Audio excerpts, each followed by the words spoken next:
अस्सलाम वालेकुम स्टूडेंट्स। आज हम लोग पढ़ेंगे लैब का अगला topic flip flop. Last time हम लोग पढ़ रहे थे full adder full subtractor circuit, और हमने कहा था कि वो कम्बिनेशनल सर्किट होते हैं। कम्बिनेशनल सर्किट ऐसे सर्किट थे जिनकी आउटपुट डिपेंड कर रही है उनकी करंट इनपुट के कम्बिनेशन के ऊपर। आज जो सर्किट हम पढ़ने जा रहे हैं वो है फ्लिप फ्लॉप। ये सीक्वेंशियल सर्किट होता है। सीक्वेंशियल सर्किट एक ऐसा सर्किट होता है जिसकी आउटपुट उसके प्रेजेंट इनपुट के कम्बिनेशन और प्रीवियस आउटपुट के ऊपर डिपेंड कर रही होती है। यानी इस सर्किट में मेमोरी इन्वॉल्व होती है कि हमें सर्किट की आउटपुट के लिए प्रेजेंट इनपुट कम्बिनेशन के साथ साथ प्रीवियस आउटपुट की भी ज़रूरत होती है, और आउटपुट डिपेंड कर रही होती है प्रीवियस आउटपुट के ऊपर। प्रेजेंट आउटपुट जो है वो प्रीवियस आउटपुट के ऊपर डिपेंड कर रही होती है। तो सबसे पहले देखें, जो फ्लिप फ्लॉप सिंपल सर्किट है, बेसिक फ्लिप फ्लॉप ही बोलते हैं, इसको लैच सर्किट भी कहते हैं। लैच लैच एक ऐसा सर्किट होता है जिसकी दोनों स्टेट स्टेबल हों। अब ये दो स्टेट क्यों होती हैं? क्योंकि डिजिटल सर्किट है और इसकी दो ही स्टेट होंगी। दोनों स्टेट स्टेबल से मुराद ये है कि मसलन एक स्टेट में अगर सर्किट जाता है तो वो स्टेट उस वक्त तक बरकरार रहती है जब तक हम मैन्युअली उसको चेंज ना कर दें, और जब मैन्युअली चेंज करें तो वो दूसरी स्टेट में चला जाएगा, और उसकी दूसरी स्टेट भी उस वक्त तक स्टेबल रहेगी जब तक हम मैन्युअली उसको चेंज करके पहली स्टेट में ना ले आए। Flip flop and electronic In electronics, a flip-flop or latch is a circuit that has two stable states and can be used to store a state information. अब ये जो फ्लिप फ्लॉप है ये डाटा को स्टोर भी करता है कि कौन सी इंफॉर्मेशन है इस वक्त इसके ऊपर, और उसको वो स्टोर कर लेता है, और जब हम मैन्युअली उसको चेंज करना चाहें तो फिर उसको चेंज कर देते हैं। ये देखेंगे आप लोगों के सामने एक सर्किट बनाया हुआ है बेसिक फ्लिप फ्लॉप का। ये वाला सर्किट जो है बेसिक फ्लिप फ्लॉप, इसकी दो इनपुट होती हैं और दो ही आउटपुट होती हैं। इनपुट एस और आर नाम रखने हैं, और आउटपुट के नाम होते हैं क्यू और क्यू कंप्लीमेंट। यानी क्यू और क्यू कंप्लीमेंट से मुराद ये है कि इस सर्किट की दोनों आउटपुट हमेशा एक दूसरे का कंप्लीमेंट होंगी। ये पहली आउटपुट अगर Q है तो दूसरी लाजमी तौर पे Q कंप्लीमेंट होनी चाहिए। अगर ऐसा नहीं होगा तो फिर देखेंगे कि सर्किट का बिहेवियर ऐसा क्यों है। अब ये जो सर्किट की दोनों स्टेट है इनके नाम है बाकायदा। जब हमारे पास इस सर्किट की आउटपुट Q हाई होती है तो उस वक्त Q कंप्लीमेंट क्या होगी? लो होगी। Q हाई होगी, Q कंप्लीमेंट लो होगी, तो इस स्टेट को हम कहेंगे ये सेट स्टेट है। और वाइस वर्सा, अगर Q कंप्लीमेंट हाई हो जाती है और Q लो होती है तो फिर हम इसको रीसेट स्टेट बोलते हैं। मैं रिवाइज करता हूँ, इस सर्किट की दो आउटपुट हैं Q और Q कंप्लीमेंट, और इस सर्किट की आउटपुट के स्टेट के नाम है सेट स्टेट और रीसेट स्टेट। जब Q हाई होगा तो Q कंप्लीमेंट उस वक्त लो होगा, और ऐसी स्टेट को सेट स्टेट बोलेंगे। और जब हमारे पास Q लो हो जाएगा, Q कंप्लीमेंट हाई हो जाएगा, तो हम इस स्टेट को रीसेट स्टेट बोलेंगे। कभी भी सेट और रीसेट का ताल्लुक इनपुट के साथ नहीं होगा। इनपुट हमारी जैसी मर्जी हो, S1 हो, R लो हो, S लो हो, R हाई हो, जैसी मर्जी इनपुट हो, Q हाई हो जाएगा तो हम इसे कह देंगे ये सेट स्टेट है, और Q कंप्लीमेंट हाई हो जाएगा तो इसे हम कह देंगे ये रीसेट स्टेट है। अब देखें, बाज दफ़ा ऐसा कम्बिनेशन बनता है इनपुट का कि S हाई हो तो Q हाई हो जाता है, और बाज दफ़ा उल्ट कम्बिनेशन बन सकता है। अब देखें, ये जो नाम इनपुट के लिखे हुए हैं ये कोई हार्ड एंड फास्ट रूल नहीं है कि S ऊपर लिखना है, R नीचे लिखना है, या R ऊपर लिखना है, S नीचे लिखना है। जो मर्जी नाम ऊपर लिख दें, जो मर्जी नीचे वाली इनपुट के साथ लिख दें। जब Q हाई होगा तो इसको सेट स्टेट बोलेंगे, और जब क्यू कंप्लीमेंट हाई होगा तो इसको रीसेट स्टेट बोलेंगे। ऐसा भी इस सर्किट में टाइम आएगा कि जब क्यू और क्यू कंप्लीमेंट बराबर हो जाएंगे, क्यू और क्यू कंप्लीमेंट क्या है, बराबर हो जाएंगे, तो फिर उसे उस स्टेट को हम इस्तेमाल नहीं करते, अनडिफाइंड स्टेट वो कहलाती है, वो स्टेट अनडिफाइंड कहलाती है।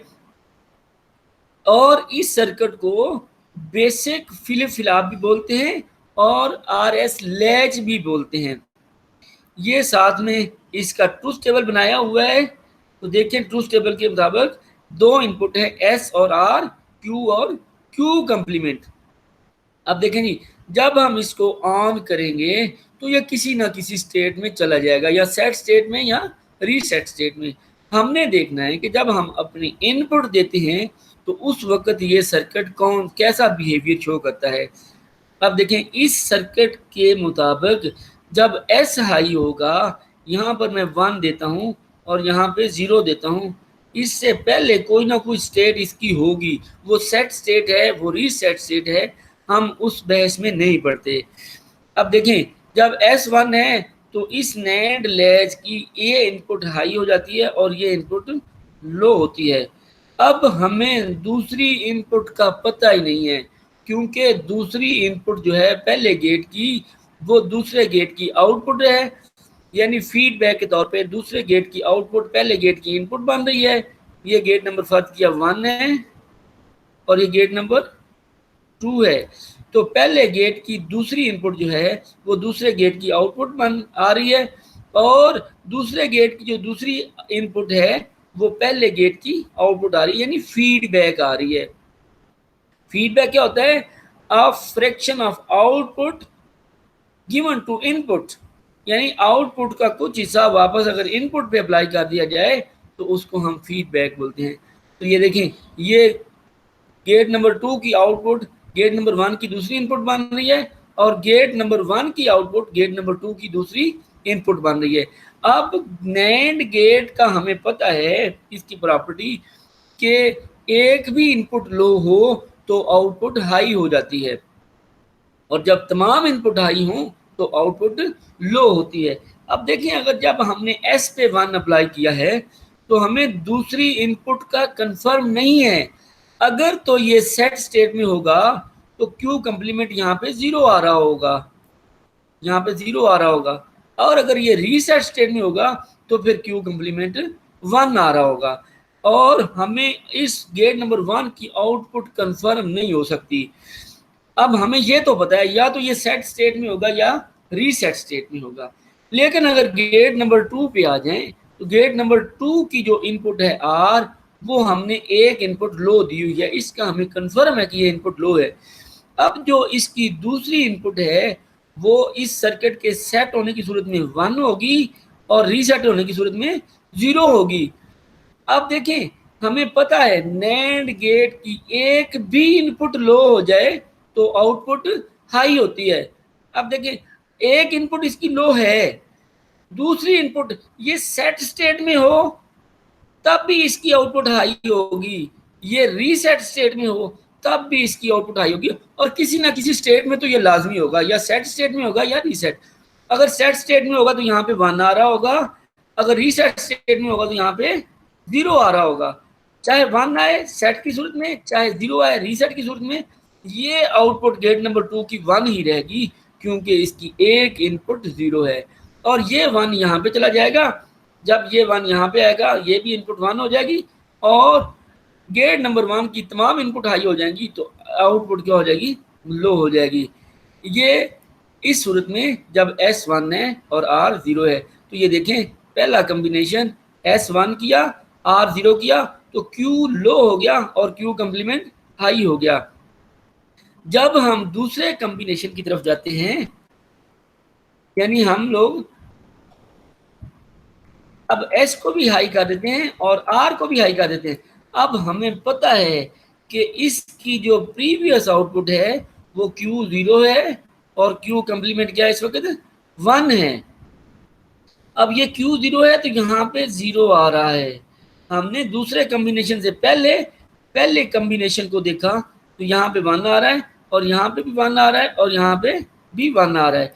देखें, क्योंकि ये रीसेट स्टेट में है और रीसेट की सूरत में यहाँ पे 1 आएगा गेट नंबर 1 की इनपुट, और गेट नंबर 2 की इनपुट क्या आ जाएगी, 0 आ जाएगी। और गेट नंबर 2 की इनपुट, एक भी इनपुट लो हो तो आउटपुट हाई, और ये आउटपुट हाई गेट नंबर 1 की इनपुट बन रही है, और दूसरी इनपुट भी हाई है तो आउटपुट क्या होगी, लो। इस कम्बिनेशन पे आ जाएं। देखें, इस कम्बिनेशन से पहले हमें पता था कि इसकी प्रीवियस आउटपुट जो है वो Q0 है और Q कंप्लीमेंट 1 है, यानी ये रीसेट स्टेट में है। रीसेट स्टेट के बाद जब हमने दोनों इनपुट हाई कर दी, दोनों इनपुट हाई कर दी, तो ये उसी स्टेट में रहा, यानी अपनी स्टेट इसने चेंज नहीं की, प्रीवियस स्टेट में रहा, जो कि रीसेट स्टेट थी, जो कि रीसेट स्टेट थी। अब अगर हम इसकी इनपुट को फिर चेंज करें और इस इनपुट कॉम्बिनेशन पे आ जाएं, यानी S को कर दें 0 और R को कर दें 1, तो ये गेट नंबर 1 है, ये गेट नंबर 2 है। अब देखें, हमें पता है इस इनपुट कॉम्बिनेशन देने से पहले कि ये रीसेट स्टेट में है, यानी ये 0 है और ये 1 है। यहाँ से देखें, ये चीज़ हमारे सामने आ रही है, और ये इनपुट देने से पहले ये रीसेट स्टेट में है, और गेट नंबर 2 की दूसरी इनपुट 0 हो रही है, और गेट नंबर 1 की दूसरी इनपुट जो है वो 1 हो रही है।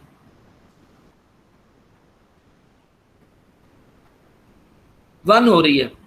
अब देखें, जो ही एक ये 1 है, जो ही एक इनपुट 0 आएगी इसकी, तो ये 0 और ये 1, और आउटपुट क्या हो जाएगी, एक भी इनपुट लो होगी तो आउटपुट क्या हो जाएगी, ये 1 हो जाएगी, और ये 1 फौरी तौर पे गेट नंबर 2 की इनपुट पे आ जाएगा।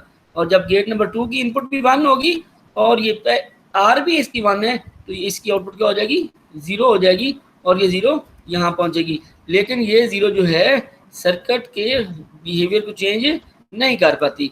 अब देखें, जब हमने S को 0 किया, R को 1 किया, इसकी प्रीवियस स्टेट रीसेट स्टेट थी, तो अब ये सेट स्टेट में आ गया, यानी Q1 हो गया और Q कंप्लीमेंट क्या हो गया, 0 हो गया। अब सेट स्टेट के बाद जब हम इसकी इनपुट फिर चेंज करें, यानी दोनों इनपुट क्या कर दें, 1 1 कर दें।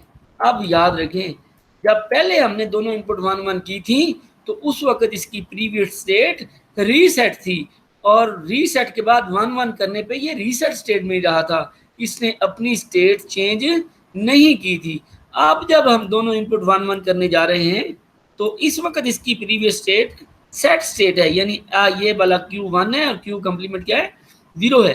तो सेट स्टेट का मतलब है ये 1 आ रहा है तो इधर 1 आएगा, और ये क्या आ रहा है, 0 है, तो यहाँ पे भी क्या आएगा, 0 आएगा। अब देखें, सेट स्टेट के बाद जब हमने दोनों इनपुट 1 1 की, तो गेट नंबर 1 की एक इनपुट लो है तो आउटपुट हाई रहेगी, ये हाई इधर आएगी, ये भी हाई है तो आउटपुट लो रहेगी। ये चलाते रहे तो ये हमेशा सेट स्टेट में रहेगा।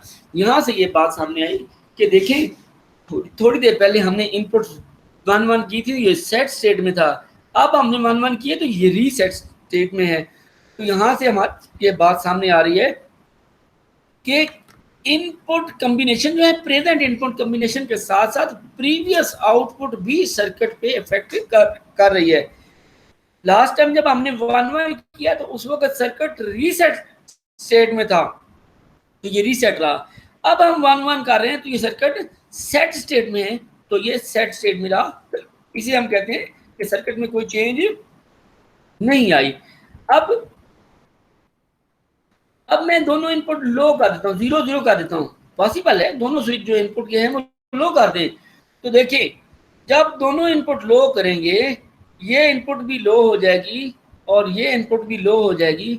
अब दूसरी इनपुट इसकी जो मर्जी आती रहे, सेट होगा तो यहाँ 1 आएगा, यहाँ 0 आएगा, तो तब भी एक भी इनपुट लो आउटपुट हाई, एक भी इनपुट लो आउटपुट हाई। अगर ये रीसेट होगा तो यहाँ पे 0 आएगा और यहाँ पे क्या आएगा, 1 आएगा। इसके बावजूद नैंड गेट की एक एक इनपुट लो होगी, आउटपुट दोनों हाई होगी। ये जब Q is equal to Q complement हो जाए, तो ये पॉसिबल नहीं है कि Q is equal to Q complement हो जाए। जब ऐसा होता है तो हम कहते हैं ये अनडिफाइंड स्टेट है, इस स्टेट को हम इस्तेमाल नहीं करते कि जब दोनों इनपुट लो हो जाएं, इन केस ऑफ नैंड लैच याद रखना है, तो Q और Q कंप्लीमेंट इक्वल हो जाते हैं, जबकि ऐसा पॉसिबल नहीं है कि Q और Q कंप्लीमेंट इक्वल हो जाएं। तो इस स्टेट को फिर हम अनडिफाइंड स्टेट बोलते हैं, प्रोहिबिटेड स्टेट बोलते हैं। इस स्टेट को हम इस्तेमाल नहीं करते। ये है बेसिक फ्लिप फ्लॉप। अब अगर इसी फ्लिप फ्लॉप को हम क्लॉक पल्स के जरिए ऑपरेट करना शुरू कर दें, तो पल्स आप लोगों ने पहले पढ़ रखी है, क्लॉक पल्स क्या होती है। शॉर्ट ड्यूरेशन के लिए जो हमें इनपुट मिलती है, हाई वोल्टेज मिलती हैं, उसको हम पल्स बोलते हैं। और उस पल्स का ड्यूरेशन चेंज हो सकता है, पल्स छोटी बड़ी हो सकती है। और ये पल्स जो हम फ्लिप फ्लॉप के लिए इस्तेमाल कर रहे हैं, ये भी 5 वोल्ट की पल्स है। हमने ये जो बेसिक नैंड लैच अभी हमने पढ़ा है, ये वाली चीज़ ये याद रखें। जो भी फ्लिप फ्लॉप हम पढ़ेंगे, अब जो बेसिक फ्लिप फ्लॉप ने लैच पड़ा है, उसको अगर हम पल्स के जरिए ऑपरेट करना शुरू कर दें, तो वो RS फ्लिप फ्लॉप बन जाता है। यानी बेसिक नहीं रहता, वो फिर फ्लिप फ्लॉप बन जाता है।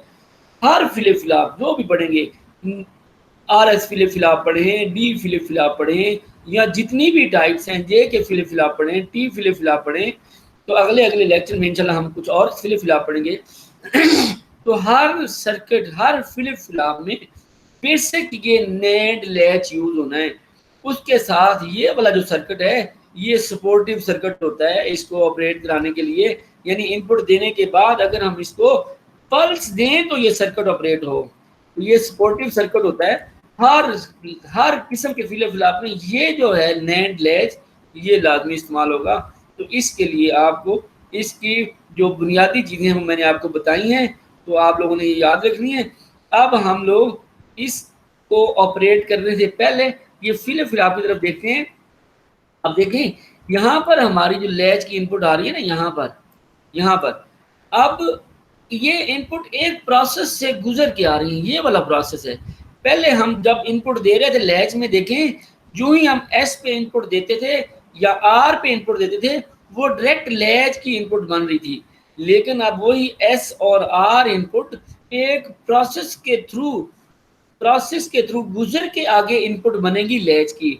अब देखें यहाँ पे मैं इनपुट दूं, S1 दे दूं, R1 दे दूं, S0 दे दूं, R0 दे दूं, या जो मर्जी कम्बिनेशन दूं, जब तक क्लॉक पल्स जीरो होगी, जब तक क्लॉक पल्स क्या होगी, जीरो होगी, तो इस ये गेट नंबर 1 है, ये गेट नंबर 2 है। फर्ज किया इस सर्किट का, तो गेट नंबर 1 की भी एक इनपुट जीरो रहेगी और गेट नंबर 2 की भी एक इनपुट क्या रहेगी, जीरो रहेगी। तो हमें पता है नेट गेट की एक भी इनपुट जीरो हो तो आउटपुट क्या होती है, 1 होती है। एक भी इनपुट जीरो हो तो आउटपुट क्या होती है, 1 होती है। और ये जो आउटपुट 1 बनी है, ये नैंड बेसिक नैंड की क्या बन रही है, बेसिक नैंड लैच की इनपुट बन रही है। अभी हमने प्रीवियस सर्किट में देखा कि नैंड लैच की जो इनपुट 1 होती है, तो वो अपनी प्रीवियस स्टेट में रहता है। अगर सेट स्टेट में होगा तो सेट में रहेगा, रीसेट में होगा तो रीसेट में रहेगा, अपनी स्टेट चेंज नहीं करेगा। एस जो मर्जी दे दें, 0 दे दें, 1 दे दें, 1 दे दें, 0 दे दें, जो कॉम्बिनेशन मर्जी, जब तक हमारी पल्स जो है क्लॉक पल्स 0 रहेगी, तो ये लैच, ये फ्लिप फ्लॉप अपनी स्टेट चेंज नहीं करेगा, या सेट में रहेगा या रीसेट में रहेगा। हाँ, इनपुट देने के बाद जब हम क्लॉक पल्स देंगे, तो फिर ये अपना बिहेवियर चेंज करता है। क्या ये सेट स्टेट में जाता है या रीसेट में जाता है, ये हम देखेंगे। अब यही चीज़ें हम बनाते हैं। ये एक सर्किट हम ड्रा करते हैं यूजिंग इलेक्ट्रॉनिक्स वर्क बेंच। ये देखें, मैंने ये कंपोनेंट ऑलरेडी लगा दिए हैं इस पे। ये 2 नैंड गेट मैंने लगाए हैं और इनपुट देने के लिए S और R देने के लिए 2 स्विच लगाए हैं। एक पावर सप्लाई है हमारे पास, 5 वोल्ट की बैटरी और ग्राउंड है, और आउटपुट चेक करने के लिए 2 हमने LED लगाई हैं। अब हम इनके कनेक्शन करते हैं। देखें, सबसे पहला कनेक्शन, बैटरी का नेगेटिव टर्मिनल जो है, इसको हम करते हैं ग्राउंड। उसके बाद इन स्विचेस की इनपुट पे हमने देने हैं 5 वोल्ट, तो बैटरी के पॉजिटिव टर्मिनल के साथ हम इसको कनेक्ट कर देते हैं। और दूसरे स्विच की इनपुट पे भी हमने 5 वोल्ट देने हैं, उसको भी इसके साथ हम कनेक्ट कर देते हैं। अब हम कनेक्शन करते हैं लैच के। तो देखें, ये जो एस स्विच मैंने नाम रखा हुआ है यानी एस और आर, इसकी एक एक इनपुट पे ये इनपुट लगा देते हैं। लाइक जैसे अभी हमने पीछे पढ़ा था कि एक नैंड गेट की एक इनपुट आर से आ रही है और दूसरे नैंड गेट की एस से आ रही है। ये गेट नंबर 1 है, फर्ज किया ये गेट नंबर 2 है।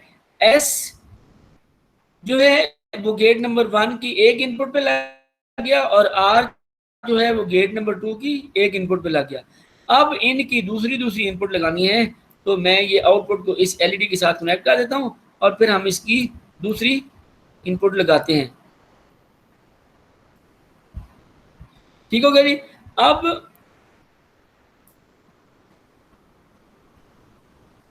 गेट नंबर 1 जो एस वाला है, इसकी दूसरी इनपुट जो है वो गेट नंबर 2 की आउटपुट मान रही होती है, यानी गेट नंबर 2 की आउटपुट उसके साथ हम कनेक्ट कर दें।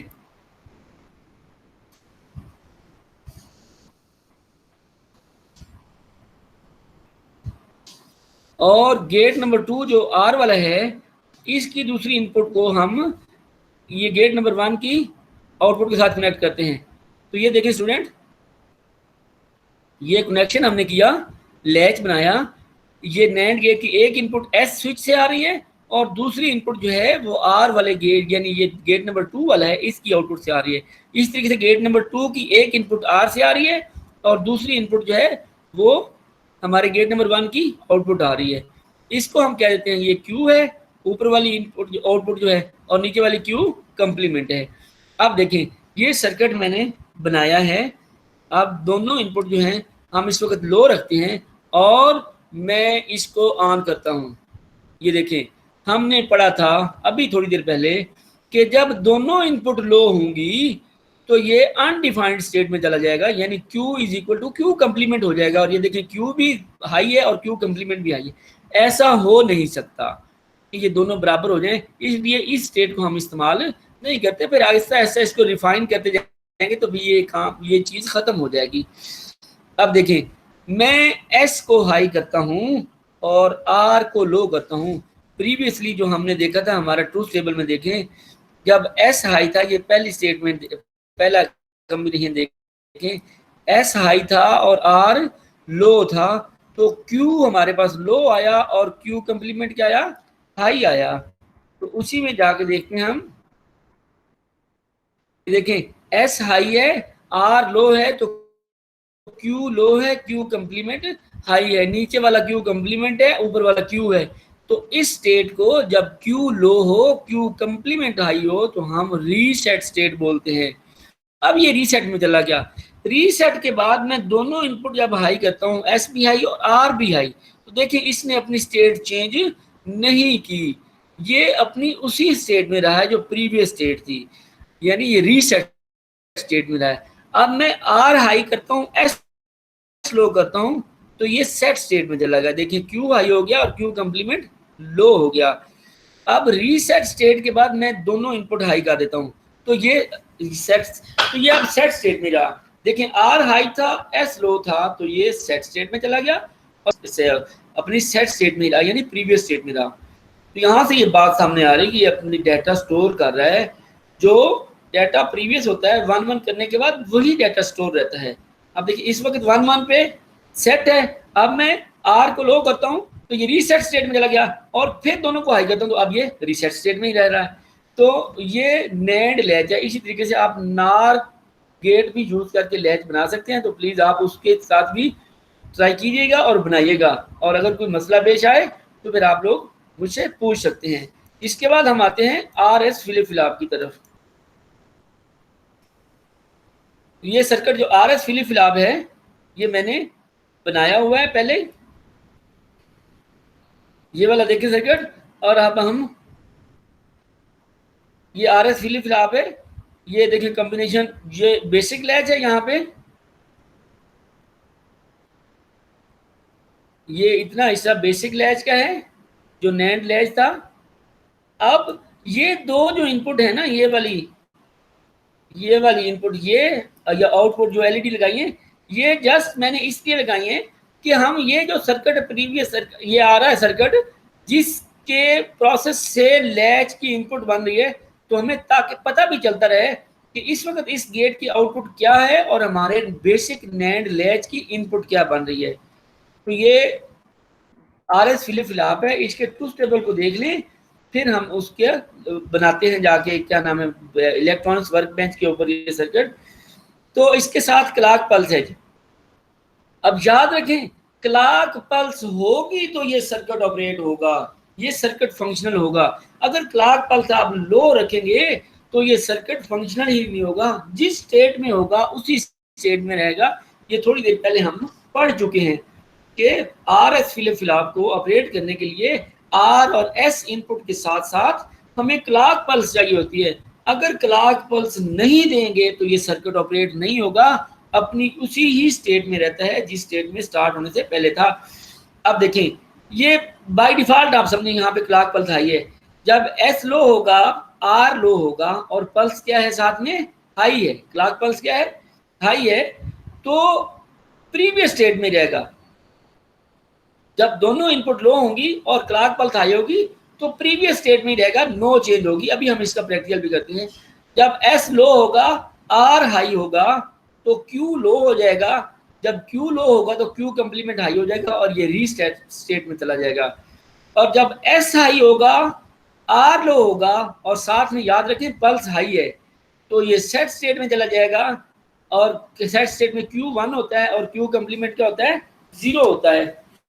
और जब दोनों इनपुट हाई कर देंगे RS फ्लिप फ्लॉप में, यानी S और R के साथ साथ पल्स भी हाई करेंगे, S भी हाई, R भी हाई और पल्स भी हाई करेंगे, तो हमारे बेसिक नैंड लैच की दोनों इनपुट 0 0 हो जाएंगी। कैसे कि S भी हाई और पल्स भी हाई, दोनों इनपुट हाई हो जाएंगी।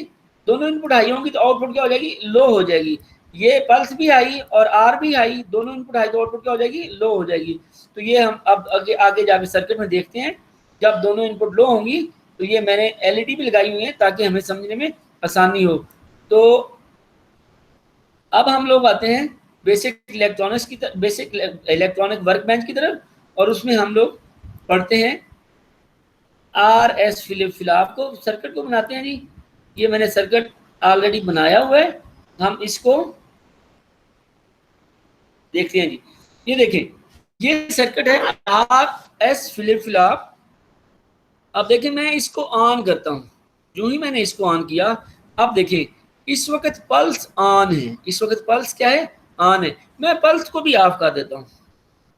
ये देखें, जो ही पल्स ऑफ हुई आप S और R को जो मर्जी करते रहें, ऑन करें ऑफ करें जो मर्जी करें। ये देखो ऑन कर रहे हैं ऑफ कर रहे हैं, लेकिन इस वक्त हमारी पल्स क्या है लो है।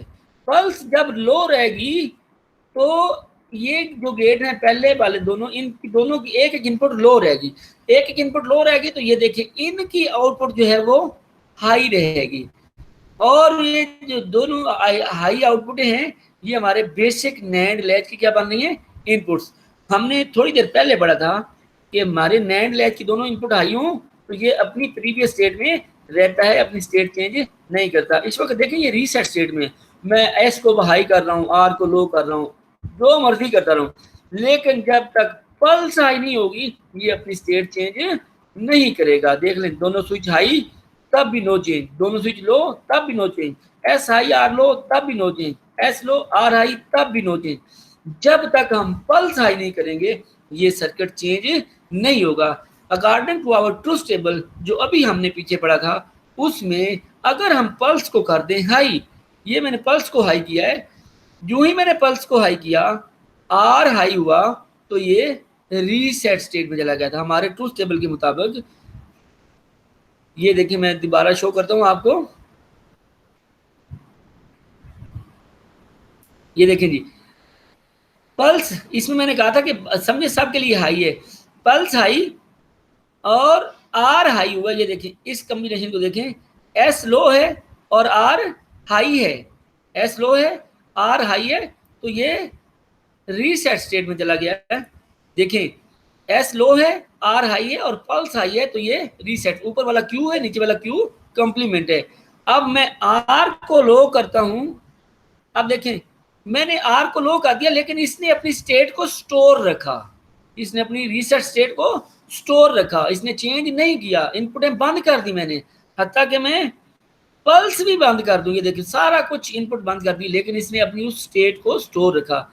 जो ही मैं आर को लो करता हूँ, एस को हाई करता हूँ और पल्स भी हाई करता हूँ, ये देखिए पी भी हाई हुई, तो ये रीसेट स्टेट से सेट स्टेट में आ गया। सेट स्टेट में, अब सेट स्टेट के बाद मैं पी भी लो कर दूं, एस भी लो कर दूं, आर भी लो कर दूं, लेकिन ये अपनी उस इंफॉर्मेशन को स्टोर रख रहा है जो कि सेट की फॉर्म में इसके पास आई हुई है। तो ये इसका मतलब ये मेमोरी है, हमारी मेमोरी यूनिट है, बेसिक मेमोरी यूनिट, जो एक सिंगल बिट को स्टोर कर रहा है। हमने सिंगल बिट स्टोर करने के बाद देखें इनपुट सारी बंद कर दी, एस भी बंद, आर भी बंद, पी पल्स भी बंद, तब भी इसमें डाटा स्टोर है। मैं आर को हाई करता हूँ और पल्स हाई करता हूँ, एस को लो रहने देता हूँ, तो ये रीसेट स्टेट में चला जाता है। अब मैं सब को लो कर दूं, पी भी लो कर दूं, आर भी लो कर दूं, अब ये रीसेट में डाटा स्टोर है। अच्छा एक और बात, जब मैं दोनों इनपुट लो रखता हूँ और पी हाई कर दूं, लो करता रहूं पी हाई, ये प्रीवियस स्टेट में रहेगा, इसकी कोई स्टेट चेंज नहीं होगी। चौथा कॉम्बिनेशन क्या है कि जब दोनों इनपुट हाई हो जाएं, एस भी हाई हो जाए और आर भी हाई हो जाए, उसके बाद according to our truth table जो ही पी हाई होगी तो देखें दोनों आउटपुट हाई होगी, क्यू भी हाई और क्यू कंप्लीमेंट भी हाई। अब देखें ये हमें ये जो एलईडी है हमारे पास, ये पहले हिस्से की जो आउटपुट है ये हमें शो कर रही है कि इस वक्त हमारे नैंड लैच की इनपुट क्या है। तो देखिए नैंड लैच की इनपुट ये भी लो है, ये भी लो है, तो दोनों आउटपुट क्या होगी, हाई, तो ये भी अनडिफाइंड स्टेट है। यहाँ पे हमारे सामने एक बात ये आई कि जो जब भी हमारी दोनों इनपुट जो है ना ये सेम होती हैं, इन case of simple NAND latch दोनों इनपुट लो हो रही थी एस और आर, तो अनडिफाइंड स्टेट आ रही थी। In case of R S flip flop यानी पल्स के साथ, इसमें दोनों इनपुट एस और आर हाई हो रही हैं और पल्स हाई हो रही है, तो अनडिफाइंड स्टेट आ रही है। यानी एक बात हमारे सामने ये आ रही है कि जब दोनों इनपुट सेम होती हैं, इन केस ऑफ नैंड लैच दोनों इनपुट एस और आर लो, और अगर नार लैच इस्तेमाल करेंगे तो दोनों इनपुट हाई हो जाएंगी, तब अनडिफाइंड स्टेट आएगी। इन case of NAND, in case of R S flip flop with pulse, जब दोनों इनपुट हाई होंगी और पल्स भी हाई होगी, तब आउटपुट दोनों क्या हो जाएंगी, हाई हो जाएंगी, अनडिफाइंड स्टेट हो जाएगी। तो यहां से ये बात हमारे सामने आ रही है कि जब दोनों इनपुट सेम होती है ना, तो उस वक्त ये मसला पेश आता है कि अनडिफाइंड स्टेट है। अगर हम किसी तरीके से दोनों इनपुट को सेम ना होने दें, यानी एक इनपुट लें उसका कंप्लीमेंट दूसरी इनपुट कर दें, तो कभी भी दोनों इनपुट सेम नहीं होगी। जब दोनों इनपुट सेम नहीं होगी तो ये अनडिफाइंड जो है ये स्टेट आती है, ये कभी नहीं आएगी। तो ऐसा फ्लिप फ्लॉप जिसमें हम दोनों इनपुट को कभी सेम ना होने दें, एक इनपुट लें, ये देखें बिल्कुल वही आर एस फ्लिप फ्लॉप है। फर्क क्या है कि हमने एक इनपुट जो ली है ना उसका कंप्लीमेंट दूसरी इनपुट कर दी है। पहले ये ऊपर एस था, ये आर था, दो अलग अलग इनपुट थी। अब हमने एक इनपुट ली वो एस वाली जगह पे, जिसको अब हमने डी कर दिया है, एस वाली जगह उसी इनपुट को कंप्लीमेंट करके दूसरे गेट की इनपुट बना दी। तो अब देखें कभी भी ये इस गेट की ये दोनों इनपुट कभी भी सेम नहीं होंगी। जब ऐसा कॉम्बिनेशन बन जाए तो इसे हम डी फ्लिप फ्लॉप बोलते हैं, और डी डाटा से है। बाकी सारा सर्किट वही है, पल्स भी वही है। अब दो इनपुट की बजाय हमने एक इनपुट कर दी है और इस एक इनपुट को कंप्लीमेंट करके दूसरी इनपुट पे लगा दिया है। अब दोनों इनपुट कभी भी सेम नहीं होंगी। जब दोनों इनपुट कभी भी सेम नहीं होंगी तो हमने अभी थोड़ी देर पहले पढ़ा था कि ये अनडिफाइंड स्टेट आएगी ही नहीं, क्योंकि अनडिफाइंड स्टेट हमेशा दोनों इनपुट के सेम होने पे आ रही थी। In case of NAND latch दोनों input low, in case of NOR latch दोनों input high, in case of R S flip flop with NAND gate pulse के साथ दोनों इनपुट हाई हो रही थी और पल्स भी हाई हो रही थी, तब जाके वो अनडिफाइंड स्टेट आ रही थी। तो हमने दोनों इनपुट को अब सेम होने नहीं देना, क्योंकि एक इनपुट ली उसका कंप्लीमेंट दूसरी इनपुट बना दी। तो जब इस इनपुट को हाई करेंगे तो ये लो हो जाएगी, इसको लो करेंगे तो ये हाई हो जाएगी। तो जब ये दोनों सेम नहीं होंगी तो अनडिफाइंड स्टेट नहीं आएगी। तो फाइनली हमारे पास एक ऐसा फ्लिप फ्लॉप बन गया जिसको हम डी फ्लिप फ्लॉप कह रहे हैं, जिसमें अनडिफाइंड स्टेट कभी भी नहीं आएगी। और इसी फ्लिप फ्लॉप को, ये जो फॉल्ट था अनडिफाइंड स्टेट वाला, हमने रिमूव कर दिया और डी फ्लिप फ्लॉप को ही हम रजिस्टर बनाने में इस्तेमाल करते हैं। और डी फ्लिप फ्लॉप हमारा बेसिक मेमोरी यूनिट कहलाता है और इसको रजिस्टर में हम इस्तेमाल करते हैं। तो ये नेक्स्ट इंशाल्लाह लेक्चर में, नेक्स्ट लैब में देखेंगे। अभी हम देखते हैं डी फ्लिप फ्लॉप। जो ही हम इसको स्कैनर को ऑन करेंगे तो देखिए किसी एक स्टेट में चला गया है। इस वक्त डी हमारे पास लो है, डी हमारे पास क्या है, लो है, और पल्स है आई है, तो ये क्यू लो हो गया और क्यू कंप्लीमेंट हाई हो गया। अब मैं पल्स को भी लो कर देता हूं।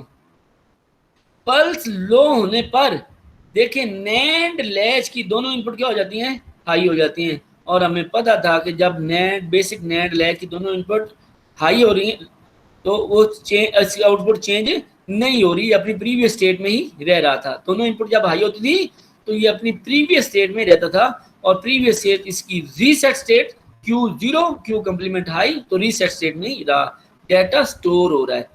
अब मैं डी को हाई करता हूं, डी को जो ही मैंने हाई किया उसके बाद जो ही पल्स को हाई करूंगा तो देखें हमारे पास क्यू हाई हो गया और क्यू कंप्लीमेंट क्या हो गया, लो हो गया। तो डेटा अब हमारा जो वन था, वन बिट थी, वो क्यू पे स्टोर होगी, क्यू कंप्लीमेंट जीरो होगी, सेट स्टेट में चला गया। अब मैं दोनों को ऑफ कर दूं, सॉरी मैं पहले पल्स को ऑफ करता हूं और उसके स्टोर है। और अगर मैं डी को लो रखता हूं और पी को हाई कर देता हूं तो अब देखें, और फिर मैं पी को बंद भी करता हूं तो अब क्यू पे जीरो स्टोर हो गया और क्यू कंप्लीमेंट पे वन स्टोर हो गया, ये रीसेट स्टेट में चला गया।